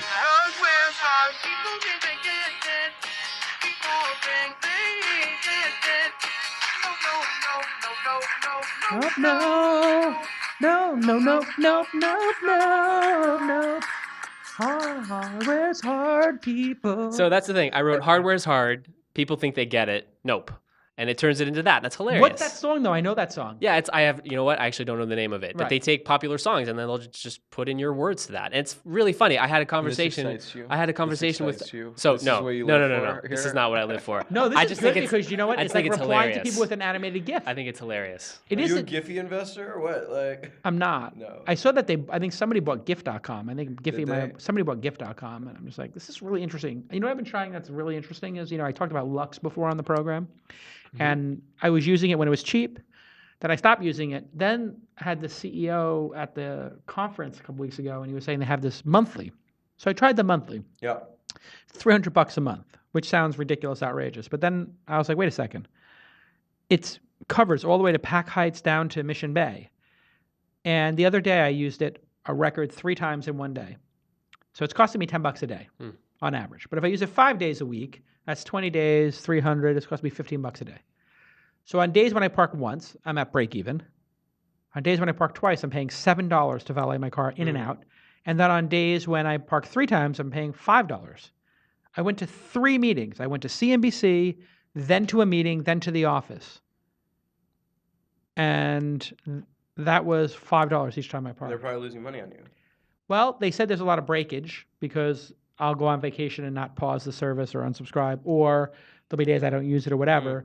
But I think like if they have a certain number of people subscribing to it, I was like, this is a really interesting bridge technology. I might not invest in the company based on this because I think self-driving cars are going to be legit. But it is an interesting bridge technology of if you have, I heard a parking space in this town costs $250, $350, and they do overnight parking for $400, but it's unlimited in and out. So I started thinking of actually the cost of ride sharing, Uber or Lyft or Pool or whatever. And I was like, well, this does cut it a little bit, but you still have to own the car, and owning cars is so expensive. When I look at actually what the cost of ownership of, a decent car is, a BMW or a Tesla or something, you could literally be riding Ubers all the time. And so many people I know, especially VCs and angels, do you know people who are all Uber now and got rid of their cars?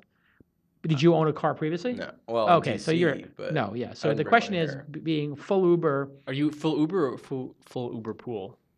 Well, personal and Lyft Line, let's not forget. But, yes. Personal, I'll use UberPool and Lyft Line. Okay. Professionally, I just Uber everywhere. I've Ubered so when you're on Bloomberg's account, no pooling.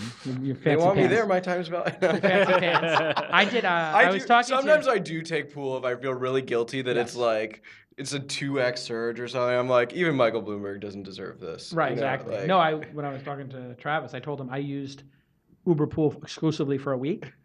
And I preferred it because I felt like I was saving so much money. It felt really good to me. And I use it. On the way to work sometimes if I'm Ubering because I can walk 1 block and be on like one of the main strips or 2 blocks maybe. I think it's 2 blocks. And I'm like, I'm trying to lose weight. I'll walk 2 blocks. It's great. Walk 2 blocks. $6. $6. As it's gotten more popular though, they sort of, it's taken longer to get where you want to go. There'll be more pickups. I don't know if you've experienced this. They're just adding more chaining. So I think there is going to be sort of a decision they have to make about how fast you should get there. They're setting some record chains. I can't say the exact number, but chains. A chain is how long that there's somebody in the car. Continuous. Right. Continuous. And he told me there were some continuous trips, and I was like, really? They're going to have to force brakes for those drivers. Well, it's up to the driver, but a driver can drive for an break. hour or 2. That's not, Sure. So, you start thinking about a driver, if a driver drove for an hour straight with a passenger, this is really, and then they're doing some other thing. Aren't they doing like a carpooling thing from the San Francisco? Well, in Chengdu, they launched their carpooling, and now they do have a carpooling service from, I think, like Berkeley or something. I think it's San Francisco to here. What's Travis's prediction on when we'll see self-driving cars as a thing, approved, ready to go, out there in the field as a Uber robo-taxi? Okay, I don't know his exact number of years for his position, but everybody I know, I think, thinks mass adoption closer to 10 than 5. Really? Close. I'm saying mass adoption. So like a lot of people in a city using it, because keep in mind, you have all these existing cars out there, and deploying that new infrastructure. Like, how long does it take? How long, if there's a car accident in a city which there will be, somebody will be killed by a self-driving car. Unfortunately, somebody's going to die in this life. Today, somebody's going to die, right? And somebody was going to say it's a self-driving car that killed them, even if that person was like high on PCP and ran in front of the car. So I think there's going to be like an adoption curve, just like the watch, just like the phone or the smartphone. So I think. But you think it's going to be individuals buying, or it's going to be the robo-taxi? I think you'll have all of that. Uber hired some large. It's very public. They hired some CMU, the Carnegie Mellon folks. Yeah, of course. And this is not This is not a team to take lightly. Oh, absolutely. I agree. Just based on that, You don't hire that many people and take an entire team if you don't have intentions. Sure, but but it could you really think it's going to be in the 5 to 10 year range? That seems very aggressive. Closer to 10 than 5. That seems Travis aggressive. said on stage 5, 10, 15. And it does, I mean... 5, 10, 15 as in... When it will be mass adoption. Like, I think he said that at the Wall Street Journal conference. Oh, 5 is early. 10, 15 years, he thinks. He wasn't pinned down. Yeah, it's just so many moving parts. I mean, they literally, like, when it rains, I don't think there's a solution. That's the thing. They haven't figured out weather. They haven't figured out weather. The cars don't handle weather? They can't drive in snow. They can't drive in sleet. Like, they can't do that. Neither can regular humans. We just wing it. Fair point. Fair point. Humans are much worse drivers than robotic drivers. Absolutely. That's always going to be, yes, absolutely. But the standard is always going to be higher for a fully automated thing. The standard is going to be 99.999%. That's why I think that's what's really hard. I think really what Elon did by putting the autopilot out early is really, I think that's going to take 2 or 3 years out of this equation, because a bunch of people, I was reading a forum, and this is really, as a journalist, why I was a great journalist, because I read forums like really deeply, and I stayed in touch with people on them and talked to them, like, because it's so efficient. And you can do it like without saying you're a journalist to get inside information as an investor. But anyway. Yeah, we can't do that. Yeah. You could have a Yahoo throwaway account and you get some information. And my Reddit account's like a reporter. That would be against our ethical they don't know you're rules. a reporter. Listen, when did you say you were a reporter? You got some Let's say you got some information through your Yahoo Jane Doe account, and then you confirmed it through your information account. Our saying at the information is we're spies, but we have to tell everyone we're spies. So see, I broke that rule. I literally would go talk to people who were using a product or service and get a bunch of information from them and walk away. That's it. Is that wrong? If you interview somebody on the street about Uber and don't tell them you're a journalist and ask them for information, what they think of it, how they use it, or if you interview an Uber driver and don't tell them you're a journalist? Yeah. I would tell them I'm a journalist, but I don't think if you're not identifying them, is it okay? Oh, well, undercover? That's fine. That's my course of daily life. I mean, certainly if somebody's you overhear a conversation, like if Tim Cook walks by and says something newsworthy and you haven't said, I'm a journalist, you're not like, that's fair game. Fair game. Sure. So you don't have to constantly be in a state of disclosure. There is some middle ground. But he unfortunately knows what I look like, so that's never going to happen to me. Disguise, baby, disguise. I think there's not enough investigative journalism in this space. If I was running the Information or Bloomberg, you know what I would do?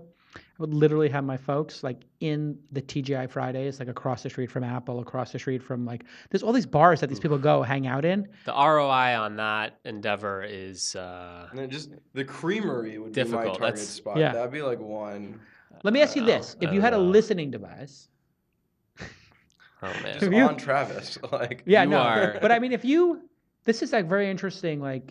I really love investigative journalism, like 60 Minutes and Frontline, and I always wondered why we don't have more investigative journalism here in relation to Theranos. Well, one of the things all the journalists are talking about right now is this idea that the Theranos reporter was a journalist who was not a Silicon Valley tech reporter.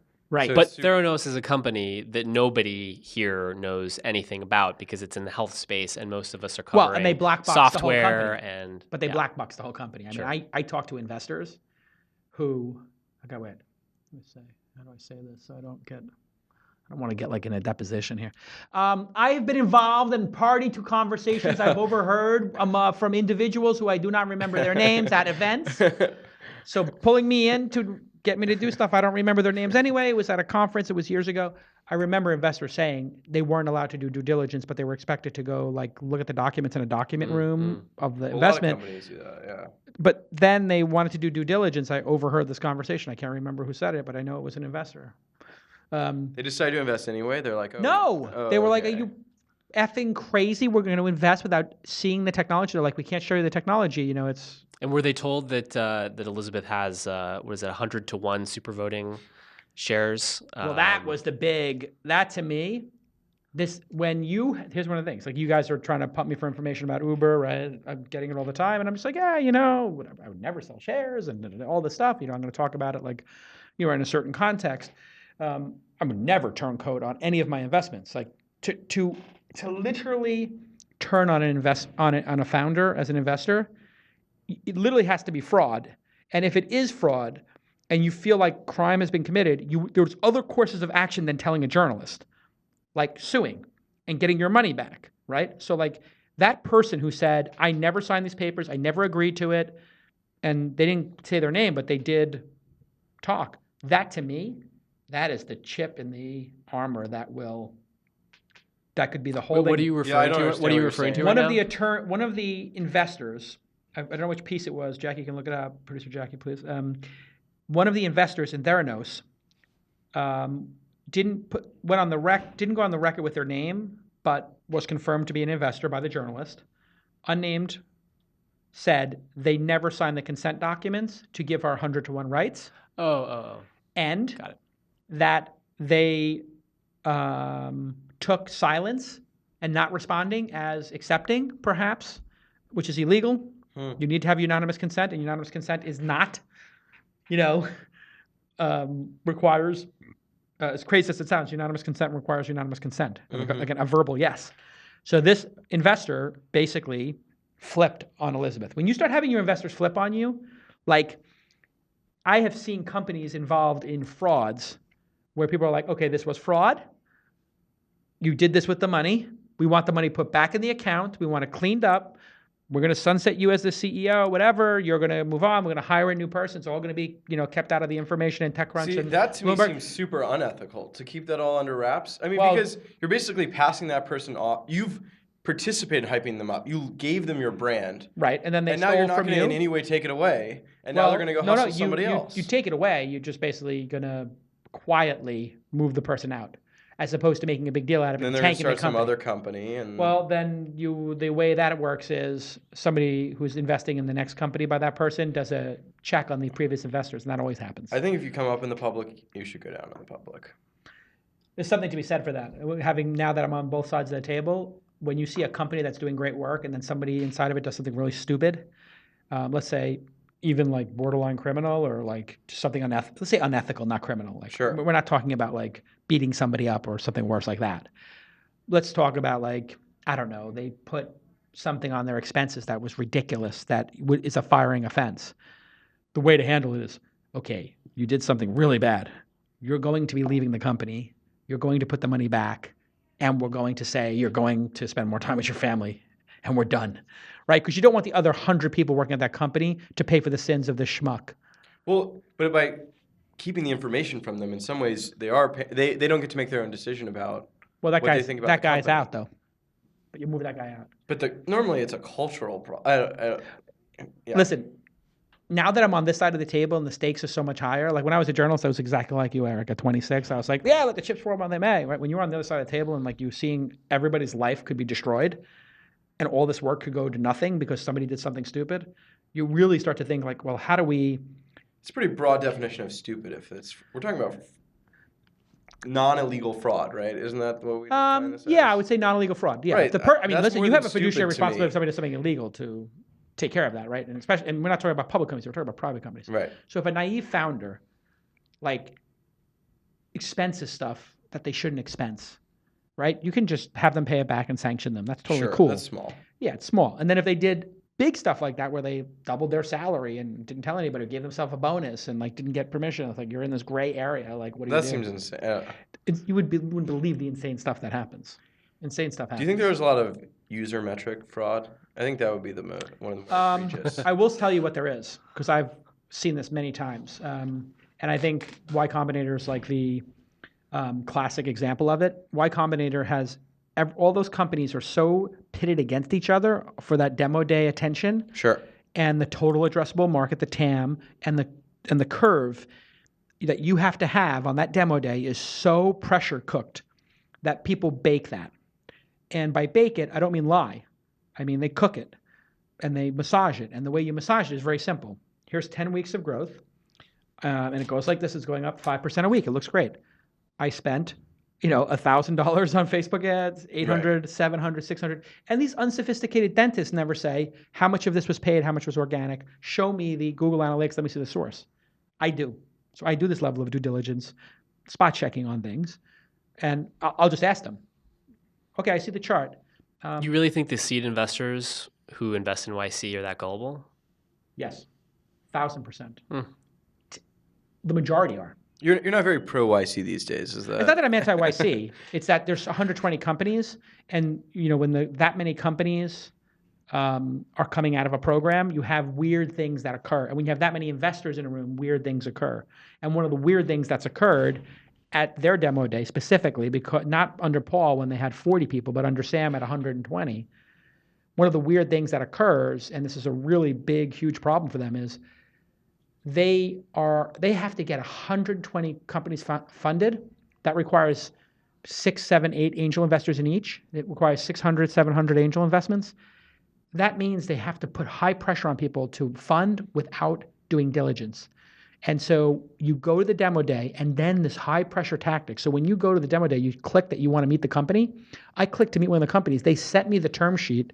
They sent me a DocuSign or something like that. Like, Right. Fill in how much you want of the round because it's closing today.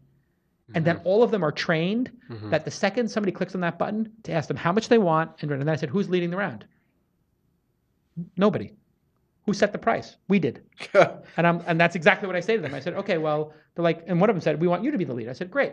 I set the price at a $4 million valuation.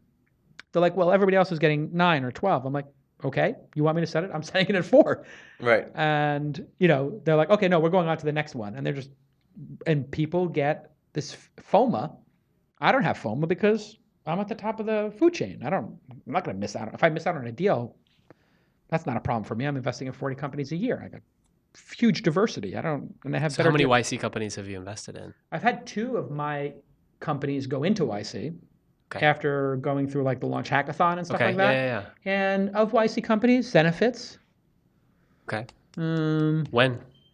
I did the last round when Okay. David Sachs joined. Okay. Because I'm friends with David, obviously. So I'm not like an angel investor or anything. I don't know. Not many.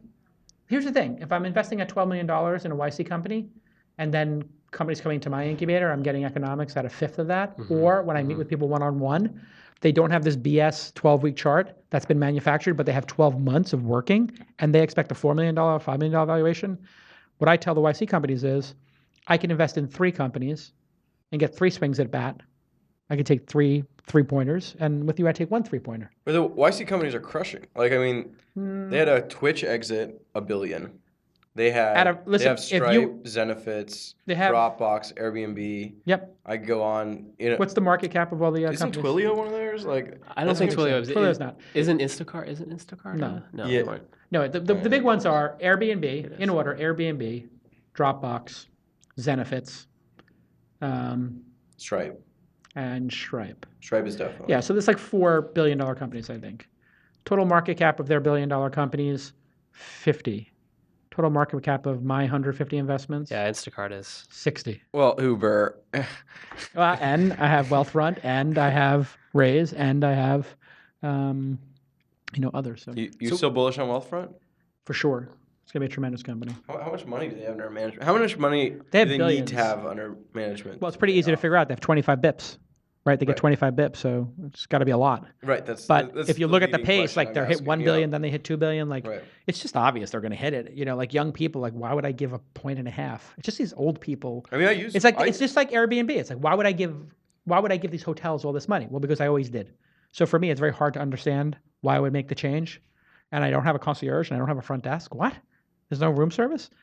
But then I'm sort of thinking, well, I'm an idiot. And that's what happens with people with Wealthfront. They're like, I've always paid a money manager 1.5%. And they're like, well, you can pay 25%. And they put it in Vanguard funds, which are also half the price. So you get this double leverage. Yeah. It's like, I use Wealthfront. I think it's great.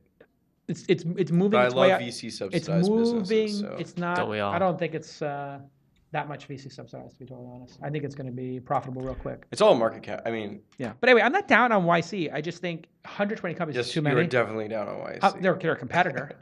Because now that I have my incubator, it's definitely a competitor. But here's the thing. If you could buy an index fund of all the YC companies, I'd do it in a heartbeat. Yes. For sure. Right. So they're the gold standard. The problem is when there's 120 companies, I think it's a very bad choice for a startup to go there and be part of the bottom half. Right? That's the problem. It's too many. And when they hit 80, Paul Graham was like, yeah, way too much. We got to go back down to 50. And then when Sam took over, who's a friend of mine, he was just like, no, we're going bigger. And it's in their best interest to go bigger because it doesn't matter what happens. They're just building a portfolio. So I think that's why I advise people like, if you go there, if it's these 3 partners or 4 partners who you're going to be spending 2 hours a week with, yes. If it's anybody else, just what are your other options and compare them to that, right? But I just think the demo day is broken. And so if the valuations were at reasonable levels and the companies were at half as much, I would be in love with it. Because as an angel, it would make a lot of sense. But at $12 million valuations for companies that have 3 months of public But if data, I'm a founder, it's great. It's great until you have a problem in your business, and then you need to talk to somebody, and everybody who's an investor has 75K in, and nobody will go to bat for you when you have problems. So it's never too early to have a board. So Matt Galligan, MG from Circa, spoke at the last event, and he was like, number one problem we had, or one of the major problems, not having a board. Marin from Zirtual, one of the biggest mistakes she points to with Zirtual blowing up, we had one board member, and it was like Tony Hsieh's number 5 guy or whatever, who didn't have a lot of operational experience. If you don't have this idea that you don't have a board is a good thing is the stupidest construct ever.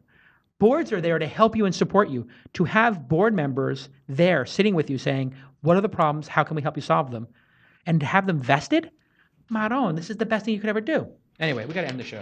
We're going crazy here. But we can talk through it. Now it's becoming you guys interviewing me. This is why you're here. You guys are gaming me. You're like, we can pump Jason for information, and then you guys got a file next week. You got this Y-Combinator story going. Some Uber stories going. I'm done with I've already done the YC trend stories. I feel like that's over. I think, listen, Sam has got to figure out what he wants YC to be under him. Huge. And he wants it to be huge. Mega. Yeah, he wants it to be mega. They open the biotech lab. They're doing the late stage fund now. I think going big is a nice strategy. With a Y. Huge. It's gonna be huge. Listen, people, it's gonna be huge. All right. I'm taking over. Donald Trump's taking over Y-Combinator. It's going to be huge. All right. What do we say? Listen. 2019? Jason for mayor 2019. Get your Instagram handle, get your Twitter handle, get all that stuff going now. Yeah, Ted Cruz messed that up, right? We have to do that right now. Calicanis 2016. So before 2019. 2019 is when the next election is. Yeah. I'll just get Calicanis 19. It's fine. Calicanis for mayor. Who knows? Listen, thanks LeadGenius, thanks GoToMeeting, great products. Amir, thank you so much for following the program. If you are in the industry and you get paid a salary and you're a professional, you need to subscribe to the information. It is money well spent. And we're hiring as well. Oh, you are? Yeah, engineers. Oh, wow. Data people, Jeez, growth. You guys hit 4,000 subscribers. All of a sudden, you can't spend the money fast enough. Congratulations on 4,000. It's huge. Where'd that come from? Jessica said 4,000. Baiting. Okay. Whatever you say. Oh no, it's not 4,000. Whatever you say, Jason. It's more 2,500. I almost got him. Oof. I got somebody doing that the other day. I was really? Like, yeah, I was just saying to somebody, I was like, wow, I can't believe you guys broke them. Whatever. I think this is. And they were like, who told you we broke that number? And I know. This is the third time you've tried. And the person totally gave it up. That was pretty good. I'll just keep being mysterious. Yeah. All right, listen. And Eric, newcomer, welcome back to the program, and congratulations on landing at Bloomberg. Michael Bloomberg for president. How amazing would it be if Bloomberg just came in on his, Pegasus and just was like, I'm going to run for mayor. One thing I did not I'm going to run for president. For Bloomberg is people literally come up to me when I tell them I work for Bloomberg. It's like, I love Michael Bloomberg. He should be, it's like, well, I feel like my job is very different from. I'd love to hang out with Michael. He doesn't. He told everybody a New Yorker. He told everybody on the inside, he doesn't think a bachelor Jewish New Yorker can win the presidency. What I will tell him is absolutely you can, given this group of people who you're running against. I mean, what a mess the Republican Party is. Bloomberg would come in. Wow, he'd be the Clinton. The things they're talking about are not the things He would just change the whole level of the debate. The debate would go from like this insanity to like whoop, whoop. Trump would be like, I'm a billionaire. I've got $3 billion. I'm the greatest. And then Bloomberg would be like, $3 billion. I've got $70 billion. Like, what are we talking about here? Anyway, great show. We'll see everybody next time. Bye-bye.